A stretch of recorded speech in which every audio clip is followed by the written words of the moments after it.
Hi everyone! So for today's video, I'm going to teach you how you can easily do a photo comment on TikTok.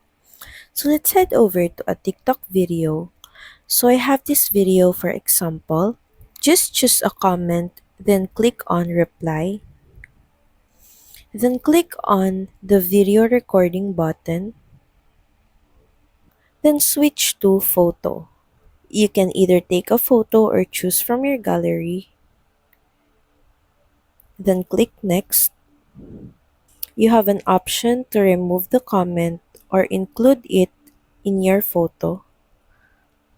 Then once done, click on next, then click on post. So as you can see, we have now successfully added a photo comment. So that's pretty much it. Thank you very much for watching this video.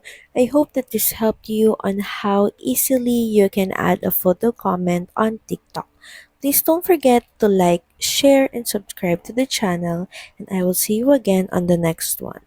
Bye!